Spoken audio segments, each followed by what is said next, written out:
Bonjour mes bien-aimés, rendu à ce deuxième jour, nous voulons vous donner la deuxième réponse à la question, c'est de savoir pourquoi mes portes restent-elles fermées alors que je suis enfant de Dieu? Pourquoi est-ce que ma vie piétine? Nous avons dit, première réponse, nous avons donné la première réponse et nous avons dit, il faut revoir la manière dont tu abordes la Bible. Et la deuxième réponse est celle-ci. Il est important pour toi de connaître quelles sont les priorités de Dieu dans ta vie. Quelles sont les priorités de Dieu dans ta vie? Beaucoup pensent que Christ est mort pour leur donner un mariage, pour leur donner une vie heureuse, pour leur donner... Et c'est vrai, vous avez raison. Mais est-ce que c'est ça la priorité de Dieu? La priorité de Dieu, Christ n'est pas mort pour ces choses. Caïn était loin de Dieu.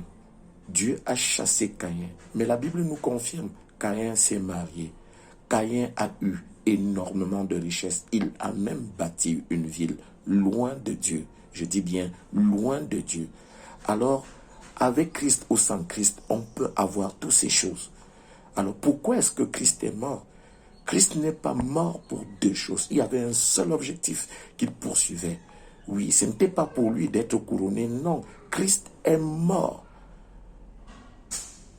pour te donner son image, pour que tu retrouves cette image que tu avais perdue dans le jardin d'Éden. Christ recherche cette image, il veut te donner cette image. C'est pour cela que Paul confirme cette assertion en disant, c'est ici dans le livre de Galates 4, verset 19, il dit, mes enfants pour qui j'éprouve de nouveau les douleurs de l'enfantement, jusqu'à ce que Christ soit formé en vous. Jusqu'à ce que Christ soit formé en vous. Donc, l'objectif de Dieu ici, c'est de retrouver l'homme qu'il avait mis dans le jardin d'Éden.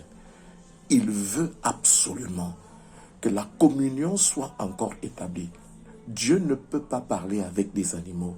Dieu ne peut pas parler avec les adeptes du diable. Excusez-moi le terme. Et Dieu l'a dit également aux pharisiens. Pourquoi mon langage? Vous ne comprenez pas mon langage. Parce que mon langage ne peut pas vous, mes paroles ne peuvent pas vous pénétrer parce que vous êtes du diable. Vous appartenez au diable et vous voulez accomplir sa volonté. Voilà ce que Dieu dit. Il dit arrêtez et comprenez que mes objectifs dans votre vie, c'est de vous redonner cette image. L'image de Dieu. Il dit, voici, j'ai dit, vous êtes des dieux et voilà, vous mourrez comme des hommes. Dieu veut te redonner cette image. Et je peux te l'assurer, le Saint-Esprit ne se donnera point de paix jusqu'à ce que tu retrouves cette image. C'est pour cela que parfois, quand il constate que le mariage serait un blocage pour toi, il ferme les portes du mariage jusqu'à ce que tu aies un caractère adéquat pour entrer dans le mariage.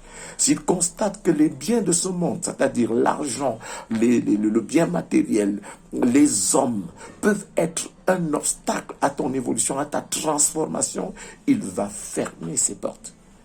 Il va les fermer. Nous parlons ici encore du cas où c'est Dieu qui est au contrôle des portes. Oui, il va les fermer. Et il les ferme pour un objectif. C'est jusqu'à ce que tu aies le caractère qu'il faut. C'est pour cela qu'il a amené son peuple plutôt dans le désert. Je t'amènerai dans le désert, dit le Seigneur, et là je parlerai à ton cœur, afin que tu aies à connaître qui je suis. Il est important de comprendre quelles sont les priorités de Dieu dans ta vie. La priorité de Dieu dans ta vie, avant de te donner le mariage, avant de te donner de l'argent, avant de te donner tous les biens de ce monde, c'est d'abord de te donner un caractère nécessaire. On n'arrive pas au sommet avec un caractère sale. Oui, tu ne peux pas t'asseoir sur un trône en ayant un caractère qui ne mérite pas ce trône. Dieu veut te couronner, Dieu veut t'élever, Dieu veut ouvrir tes portes. Mais avant qu'il n'ouvre tes portes, il veut s'assurer que tu as le caractère qu'il faut. Il veut s'assurer que tu es plein du Saint-Esprit, tu es plein de Christ. Alors désire ardemment en cette saison de la Pâque le Saint-Esprit. Désire-le ardemment parce que c'est lui qui opérera cette transformation en toi. Désire-le ardemment et tu verras que par la suite, tout va te suivre.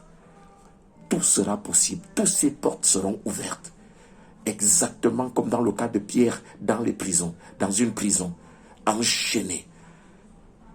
ce n'est pas Pierre qui s'est libéré, mais c'est la pensée de Dieu, la priorité de Dieu dans la vie de Pierre qui a ouvert les portes. Alors, associe-toi à Dieu. Ne combats pas Dieu en allant après les biens de ce monde. Non, focalise-toi sur ce désir profond qu'est d'avoir le Saint-Esprit pour une transformation totale de ton être en l'image de Dieu. Que Dieu te bénisse.